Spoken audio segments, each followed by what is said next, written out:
From memory, I would say yes, because my recollection is we had a covering jet on the external ready. As I said, you know, compartmentation does fail, and that's not something that's uncommon in fires. Weak points, windows, doors. Moving away from just high-rise premises, it's a good practice to have a covering jet out, particularly to protect firefighters' access and egress into a premise. And from my understanding that, and that was facilitated by one of my drivers, Dan Bills, we had a covering jet out because it was on the fourth floor. You know, if it was higher up building, that would be more difficult to facilitate because, you know, we own limitations of our firefighting jets don't necessarily reach a certain amount of floors. But because of where the fire was on the fourth floor, I do believe that quite early on we had a covering jet out, laid out, ready to, in case compartmentation failed, on the external of the building. Now, this was a four-pump fire because the predetermined attendance for high-rises is 4 pumps. Is that correct? That's correct. And although initially the make-up was 3, it was very quickly corrected by brigade control as a matter of record. Does that accord with your recollection? That's correct. I received further traffic en route to Grenfell Tower that the PDA had been made up to the correct amount of appliances because it had been identified as a high-rise block, yes. Yeah. Mm-hmm. Now, under the LFB's make-up policy, their mobilisation policy, as it stood at the time of the fire, did you know what the personnel requirements for a 4-pump fire were? Can you repeat that question? Yeah, the personnel requirements. Did you know what level of officer was required to attend at a 4-pump fire? So, as a watch manager B, that's my sort of. There's 2 levels of.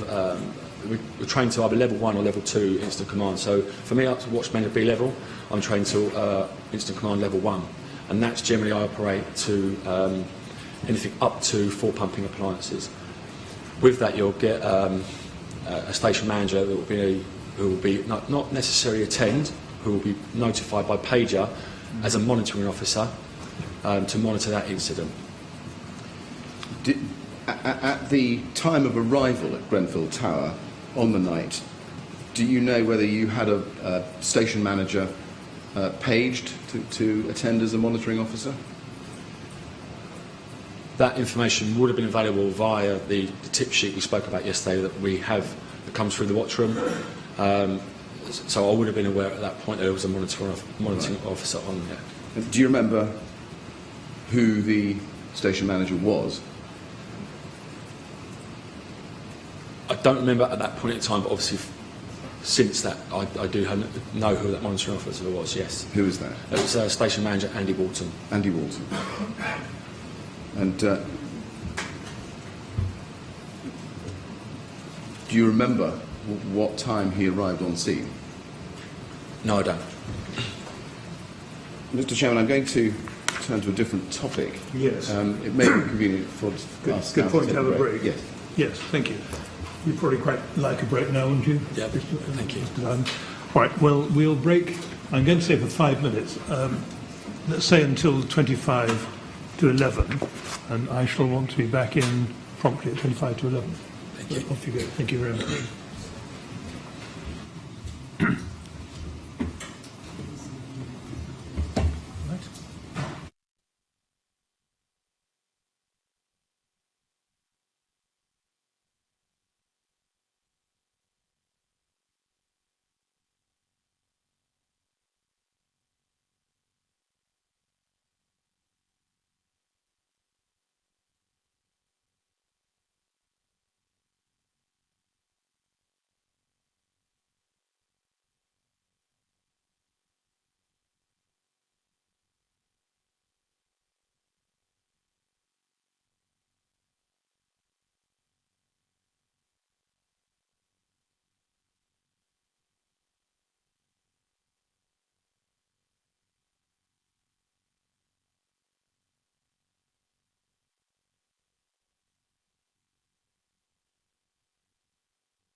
Right. Yep. Good. Fine, thank you. Yes, Mr. Willard? Mr. Dowden, can I just go back to something to do with communications at the initial command pump and the radio? Is there a speaker which is contained on the outside of an ordinary pump ladder or pump, which would allow people around the pump to hear what messages are coming in to the ICP from brigade control? That's correct. There is, in the pump bay, there is a loudspeaker that we can turn on that will allow us to do that, yes. Right. So it's in the pump bay, is it? Yes. Whereabouts on the vehicle is that? At the rear of the appliance. Right. Do you remember whether you had those turned on the night? I can't, no. Would it be normal to have those turned on?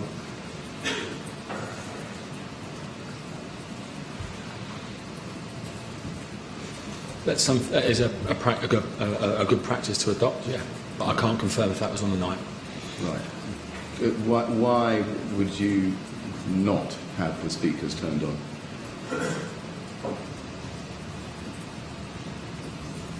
The only reason for that would be that an individual has forgot to actuate the button to turn that on.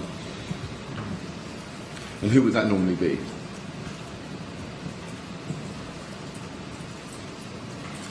That would generally be down to the designated driver of that vehicle. Yeah. Now, going back to your statement,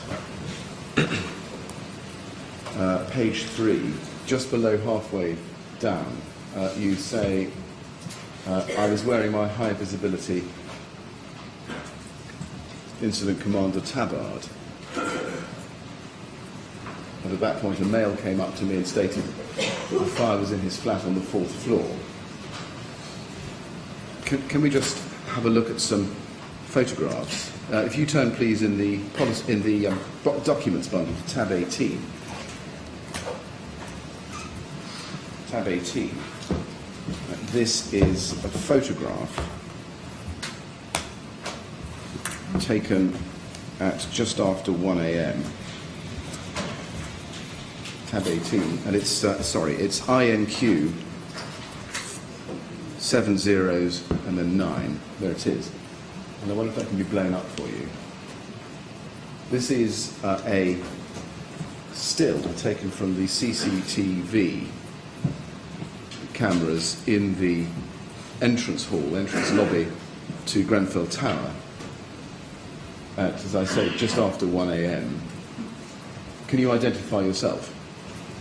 That's myself with the high visibility jerking on, and on the back is the red incident commander tabard insert. Right. So that is myself with the white helmet and the high visibility jacket. Yeah, that's me. Very good. And are you able to identify who else we see in that picture? The firefighter directly in front of me is firefighter Dorgu. Dorgu. The firefighter entering by the main entrance is firefighter Danny Brown. I'm not 100% sure. I think the firefighter, as you can see with the hose, the entry control board and the forward information board, I think is firefighter Badillo. Badillo, right. And in his left hand, he's got two things. He's got the entry control board and the forward information board. Forward information board, right. And could you please turn to bundle tab 19 next, which should be another picture, which is INQ 6026. That is the picture of a male walking into the building. Can you identify from that picture, perhaps, whether this was the male that you say you spoke to?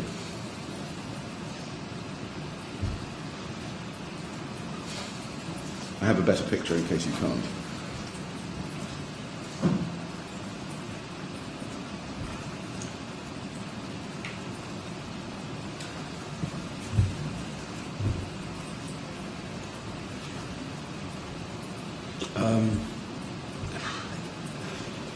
Let me try. It's difficult Yes.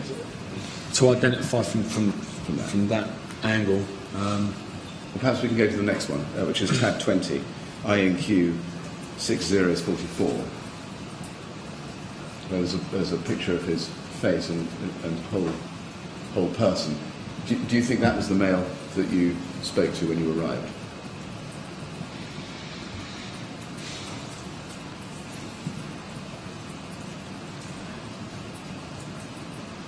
I would say it bears a resemblance, yes. Do you remember where he came up to you and spoke to you? Was it inside the building or outside? From my memory and my recollection of that night, it was outside that I spoke to him.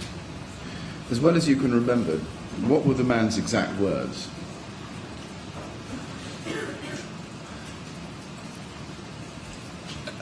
Again, it was more in response to the questions that I was asking the gentleman in terms of the fire confirmed was on the 4th floor. It was a gentleman's flat. It was in the kitchen. It was his fridge that was on fire. And he confirmed to me twice that there was no one else within that property or that compartment of flat 16.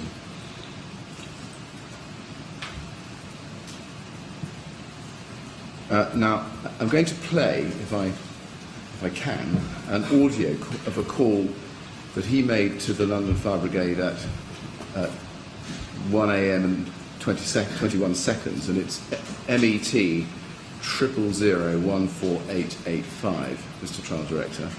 And I'm going to play it, and I'd just like you to listen very carefully, if you can, to the very start of the call. We may have to play it twice, but I just want to ask you some questions about what we can hear in that call. Could it please be played? Hello. Hello. What's on fire? I think that's in the fridge. In the fridge? Yeah. All right. No one there. Hello. Hello. What? Hello. You called 999. Do you need to please? You could stop. Hello. If you could just play that once more, because it's quite a confusing audio track. And I'll ask you the question before we play it again. My question is, do you know to whom the caller, who we've identified as Mr. Kebede, the occupant of flat 16, but do you know who he might have been speaking to? That's the question. So we'll play it again and see if you can identify So are we talking about the actual background, who he's talking to, referring to at the incident ground or in terms of remote at control? No, in the background. It sounds as if he's speaking to somebody who is there present with him at the same time as speaking to somebody in control. And I just want to know whether we can identify the person he's speaking to. If you could just play that again, please. Hello. Hello. What's on fire? I think that's in the fridge. In the fridge? Yeah. All right. No one there. Hello. Hello. Okay. Huh? Hello. That's all we need. Do you think you can identify the person who Mr. Kebede was speaking to? Don't think so, no. It's Okay, all difficult. right. Did the man you spoke to say anything that made you think that this was more than an ordinary kitchen fire? There was no information surrendered to think, apart from the information I gathered, that would suggest it was anything other than a compartment fire within a tower block. No. And if you go back to your statement, you go on, after having described this discussion, to implementing the high-rise procedure, and then you say the firefighters were taking the necessary equipment from the appliances while I was speaking to the male, and they were establishing a water supply in order to charge the dry riser. Could you just describe for us the process which was going on at that time in terms of charging the dry riser? What was happening? So, again, this is something that would generally be facilitated by, and it was that night, by the two drivers of the fire appliances. So first we have to obtain a water supply into our fire engine, and that's from a hydrant source. So we have to take a certain piece of equipment off our fire engine, locate the hydrant, connect our piece of equipment to the opening at ground level on this hydrant, and then plug our hoses into the hydrant key and bar and outlet, which then we run the hose into the back of the fire engine. And then at the same time, it should be a simultaneous activity if we have two people doing it. From the back of the fire engine, we will then run the hose or augment the hose into the dry riser outlet. Grenfell Tower was on the south elevation of the building to the left-hand side of the main entrance. Once we've done that and we've connected the hoses up, we turn on the hydrant, then we get a water supply to the fire engine. Once that's confirmed, we can then charge the supply to the dry riser, and that allows us then to put water into the building.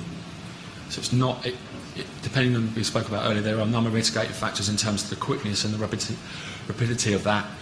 If the hydrant is in easy access, it's not obstructed, if it's operable, and that's something that will be facilitated generally by the drivers of the fire engines. Do you remember, Mr. Dowden, where the hydrant was located that you plugged into? Not from memory, no. Do you remember anything about any difficulties with access to it? No. Do you remember any difficulties initially with water pressure? No. Slightly different topic. Mr. O'Keefe, who is from Kensington, 331, he has provided us with a statement that says that you contacted him on the radio while he was status 2, so mobile to incident. Do you remember a conversation with Mr. O'Keefe at an early stage? Yeah, I do refer to that in my statement, because obviously I had a confirmed fire on the fourth floor. I believe to both Brian O'Keefe, who was the officer in charge of Golf 331, and also to crew manager Dave Davies, who was the officer in charge of Golf 362, through my handheld radio, to those two oncoming appliances. I gave them some traffic in terms of I would request a pair of BA wearers, a set of BA wearers from both trucks to report to, as soon as I get to the incident ground, to report to the Bridgehead on the second floor. Yes, thank you. Now, it's a matter of record that Kensington Golf 331 arrived at 1:08 a.m. So does that tally with your recollection of when in the incident you spoke to Mr. O'Keefe? It would have been prior to their arrival, because that was when they was en route to the incident. And what had you seen at that point that prompted you to make the request to have the crews in BA, breathing apparatus?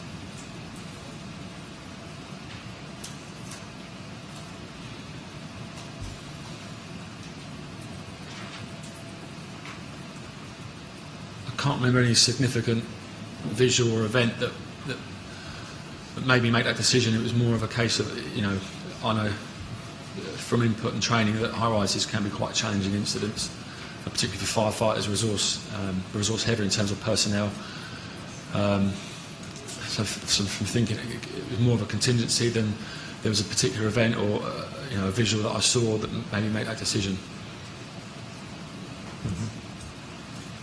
Now, in your statement a little bit lower down page 3, 4 lines up from the bottom, you say, I briefed crew manager Secret, who was in charge of G272, with the information I had obtained from the mail from flat 16, and requested that he go to the second floor and establish the Bridgehead. Can you just explain the command structure at that moment?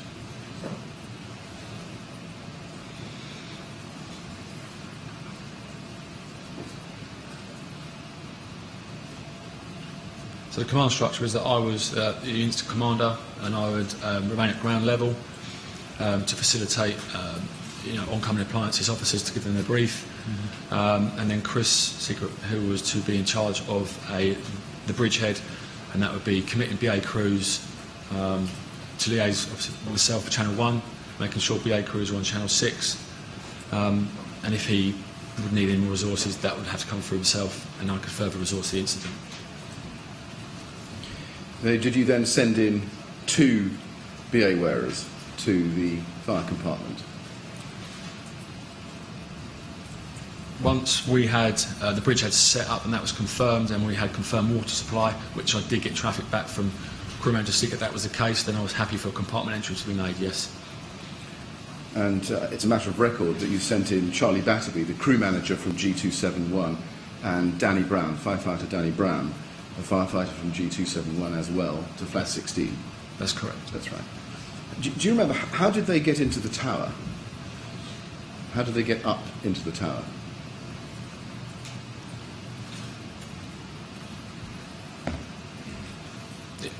From memory, it would have been via the main entrance on the south elevation of the building. Were you aware that the internal door needed an electronic key to get through the security system? If I'm not, from the familiarisation visit, I believe that information was surrendered, but at that moment in time when I was at dynamic stages of the incident, I don't think I had a recall that needing it, no. So did nobody in your crew radio to you or tell you that they couldn't get through from the main entrance into the lift lobby because the door was electronically secured? I don't recall that, no. Okay. Once you've just sent firefighters Batterby and Brown into the tower, where did you go, or where did you stand? From my recollection, the majority of the early parts of that incident and throughout when I was incident commander, I was on the outside of the tower, particularly looking up at the east elevation of the Grenfell Tower. Now, it's a matter of record that 331, Kensington 331, G331 I should call it, arrived at 1:08. Do you remember who the crew manager was on G331? I believe at that time it was crew manager Jamal Stern. Jamal Stern. Do you remember being asked to check by anybody from G331 whether the fire was spreading?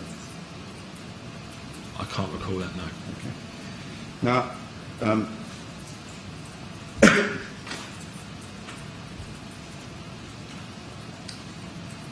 at the top of page 4 of your statement, you say, once they had entered the building, crew manager Secret informed me via the radio that the fire lift was not working. I just want to ask you about that. How did Mr. Secret inform you? Was it by radio? That's my recollection, yes. And that's a radio communication between the Bridgehead and you as the incident commander, is it? Yeah, I don't know if he would have been at the bridge at that point, because at that point he may have been trying to secure the fire lift, which would have been at ground floor level. You're quite right. You're quite right. It's my fault. But the radio that Mr. Secret had was a radio that he would have used and was intending to use, is this right, from the Bridgehead once he'd established it? That's correct. Right. Okay. And those communications between you and him by radio were working, were they, at that point? Up to that point, yes. And just casting your mind back and looking at your statement, can you remember exactly what Mr. Secret said about the fire lift not working? From my recollection, referral to a statement, the traffic I received from crew manager Secret was that he had tried to command the fire lift and he was unable to do that. Yep. Did he explain to you what it was about the lift that wasn't working that should have been?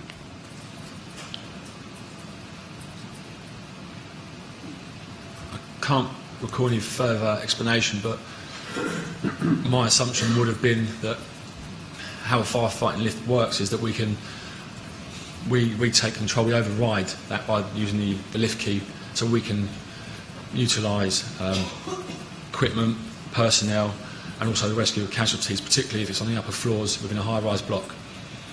Yeah. And I'm going to come back to that at some point because I'm interested in it. But just at the moment, I just want to know what you were thinking and what you knew about what the lift could and couldn't do. So my question is, did Mr. Secret, or Firefighter Secret, explain to you what it was about the lift that wasn't working as it should have been? Did he tell you what was wrong with it? Not from my memory, no.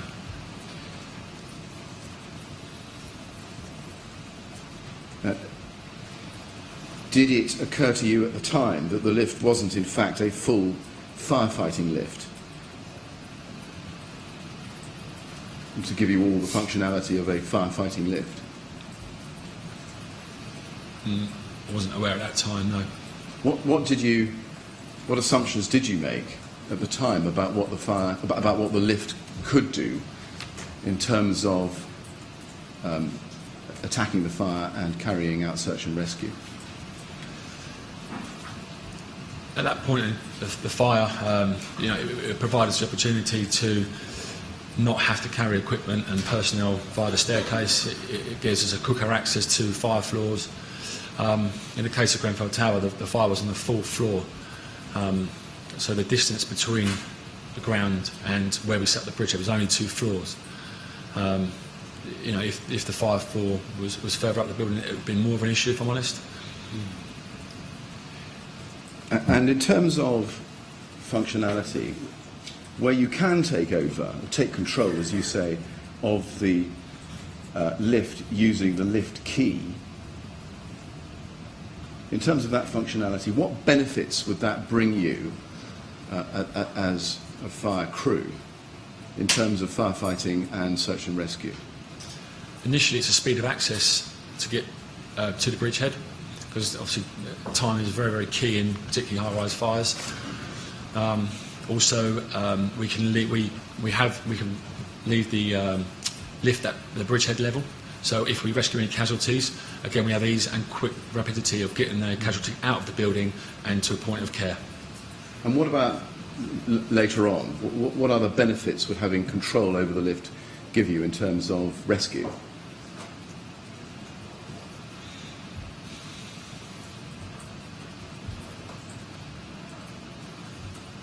Could you just repeat that question? Yes. What benefits would having complete control over the lift give you in terms of rescue?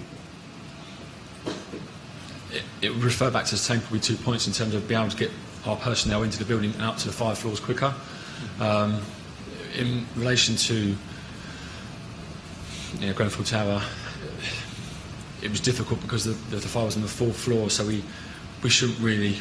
It's difficult. You don't want to be going beyond the 5th floor in any lift in a high-rise block. So it would only really be to transport personnel or equipment up to the bridgehead level, not beyond. In your experience, are there any risks to the occupants of the building during a fire in allowing or leaving the lift to be completely uncontrolled by the fire brigade? Yes. What are they? If it's completely uncontrolled by the fire brigade, then that could lead to potentially residents using the lift in a fire, and potentially that's compromised. And then where the residents or occupants of that block may open the doors onto a 5th floor or an area that's compromised. So that's why we generally will take command of it, so we can have control over that. So the consequences of the fire brigade not having control of the lifts are serious, are they? They can be, yes. Can be. Do you know why the firefighting lift was out of order? No. What was the immediate impact on your firefighting plans of the firefighting lift not working? Initially, there could have been a small delay and getting equipment up to the bridgehead. But as I said, because it was on the 2nd floor, there was only a minimal travel distance from ground to 2nd floor. Is there, was there an LFB plan or strategy for what should happen if the firefighting lift is out of order?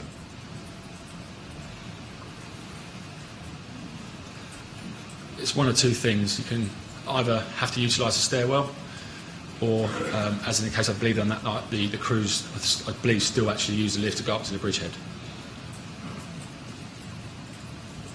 And what, if the lift was out of order and not being capable of brought under control of the fire brigade, what would you do to minimise the risks to occupants using it?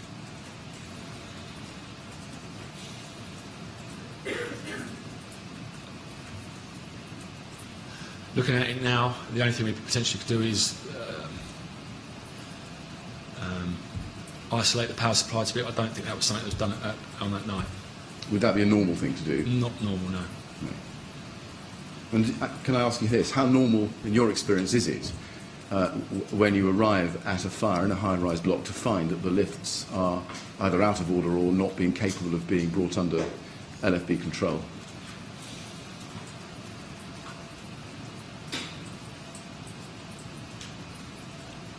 In my own experience, I've not come across that before. Any operational incident, no. Right.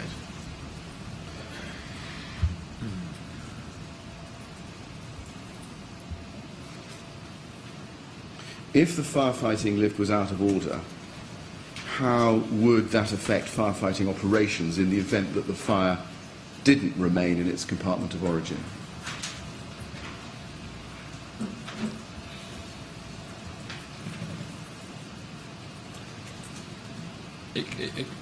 The potential there is to, for residents still to use that in the, and obviously the advice is not to use lifts in any fire incident, particularly in high-rise blocks. But obviously residents react differently in those situations. It's stressful, it's disorientating. Potentially, if they use a lift, that could expose them to real risk. Yeah. So, if things turned out that the fire had spread beyond the compartment of origin, in this case flat 16, how would your plan of action, would your plan of action then take account of the fact that the firefighting lift had failed?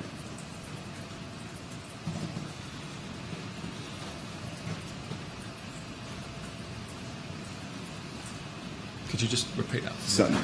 If things turned out that the fire had spread beyond the compartment of origin, flat 16 in this case, would your plan of action then seek to take account of the fact that you no longer, or you didn't have a firefighting lift that worked?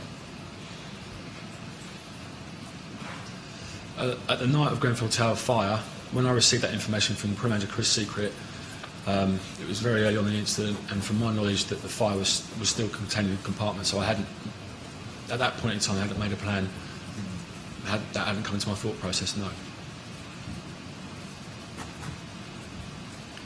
Now, you, going back to your statement, you say, after the reference to the lift not working, that in high-rise incidents you set up the bridgehead 2 floors below the fire and you plug into the dry riser on the floor below. And I think you've explained already this morning some of that practice. In the first main paragraph of page 4 of your statement, we can just go to that, I think we're on it, you say that you received radio traffic from CM Secret that the crew had plugged their hose in on the fire floor, as the fire floor was not compromised at that point. Was that in accordance with normal firefighting strategy in a high-rise building?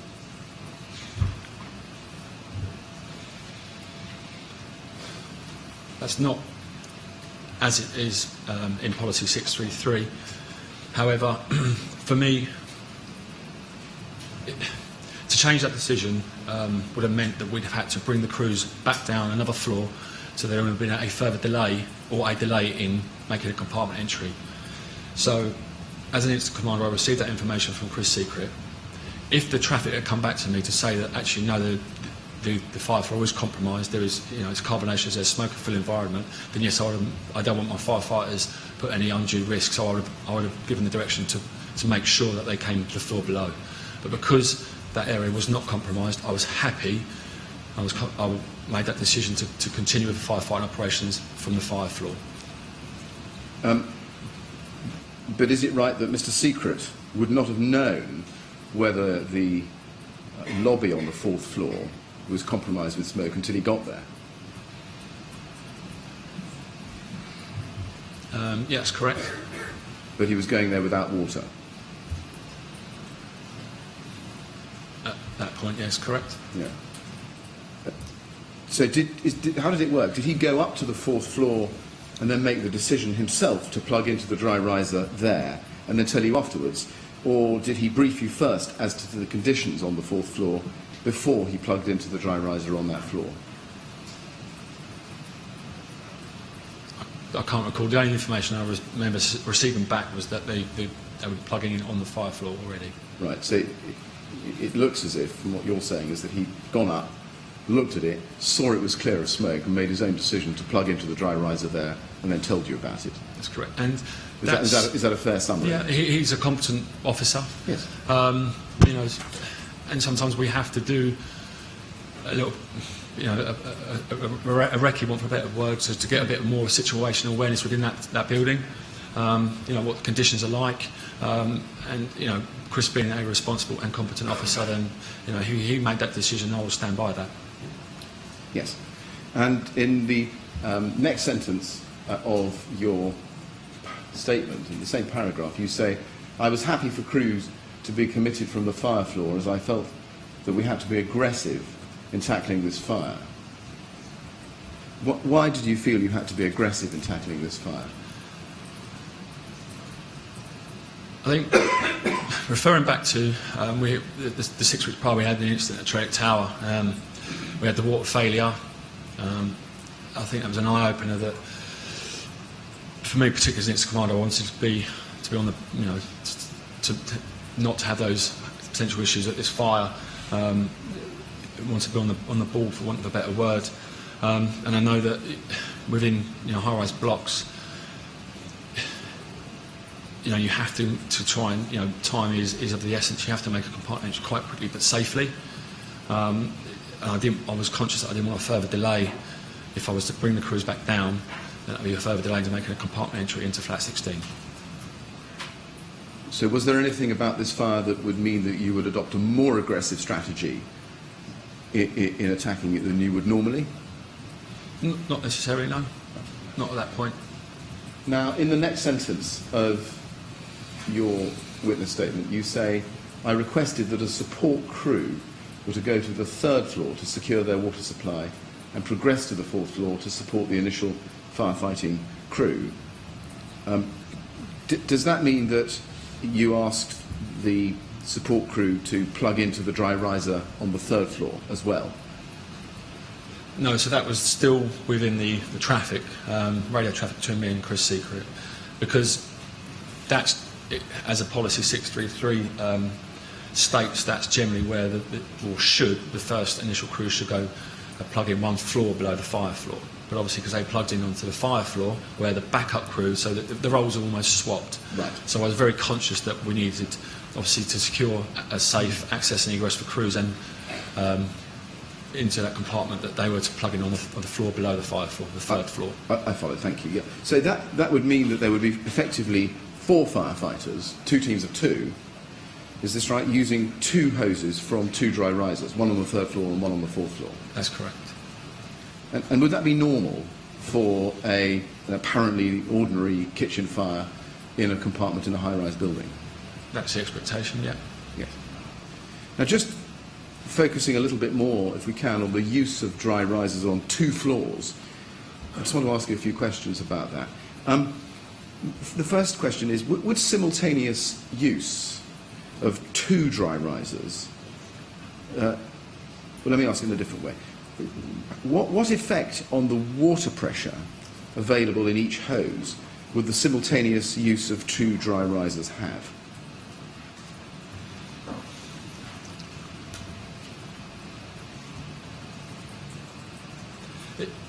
It shouldn't have any effect. The minimum requirement, what a dry riser should allow us to do is provide 1,500 litres of water per minute. What we do is we charge that at ground floor level from the pumping appliance, and that should be at 10 bar. And that allows for frictional loss within the dry riser. So the firefighting jets we had working on the 3rd and 4th floor, they should be set at for firefighting operations at 230 litres per minute. So that's 460 litres per minute. So that shouldn't exhaust the requirements of 1,500 litres per minute. Right, that's very clear. My next question is, would the use of the dry riser and a hose plugged into it on the third floor mean that you then had to pull the hose, or your crew had to pull the hose up 2 flights of stairs in the protected staircase? That's correct. So sufficient hose would have had to have been laid out, and then the firefighting crew would have made their way up to the 4th floor with a child's length. That's correct. Would that result in the door on both the 3rd and the 4th floor from the staircase into the lobbies on each floor being propped open by the hose? That's correct. Would that mean that any smoke from the 4th floor lobby would leak into the staircase?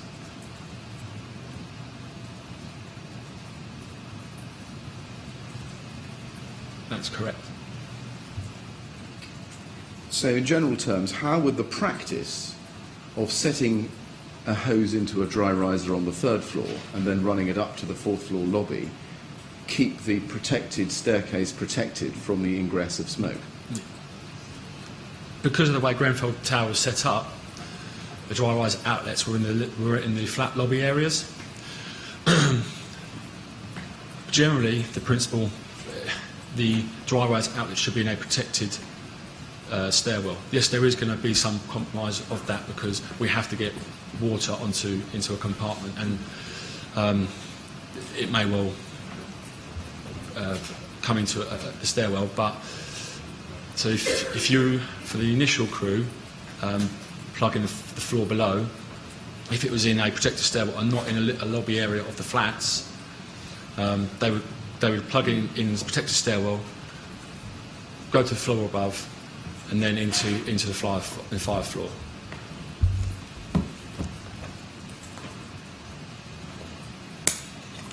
So what would you say about the position of the dry riser outlets in Grenfell Tower in the lobbies?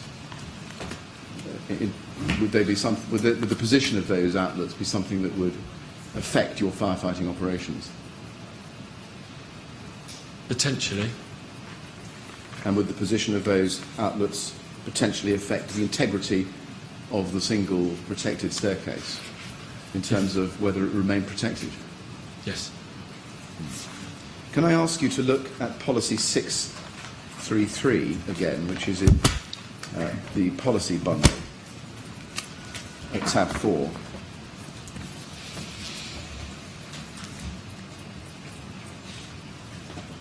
And I've just got a couple more questions on this before I go to ask the Chairman to break, Mr. Dowden. So if you look at policy 633, I'd like you to go, please, to paragraph 7.2 on page 9.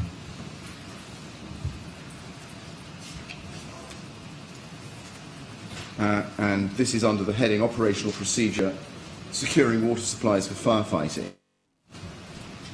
And you can see paragraph 7.2, which is about a DRM, a dry rising main. And I just want to ask you about the second part of that paragraph. It says, when laid on stairways, hose should be positioned in such a way that it minimises obstruction.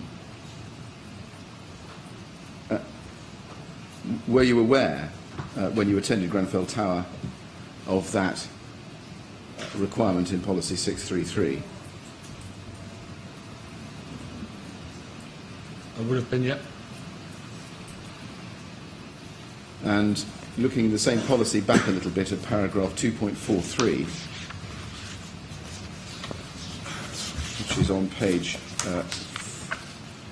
6, page 6, 2.43, firefighting operations may breach firefighting lobbies, increasing risks to occupants and impacting on personnel at the Bridgehead. And then in the last sentence it says, it will be necessary to run hose lines onto protected routes and stairways to undertake the firefighting, and this will allow smoke to spread into previously unaffected areas of the building. Were you aware of that risk identified in policy 633 when you attended Grenfell on the night of the fire? I would have been aware, yes. Yes. Did you take any steps to ensure that the obstruction that's identified in that policy could be minimised?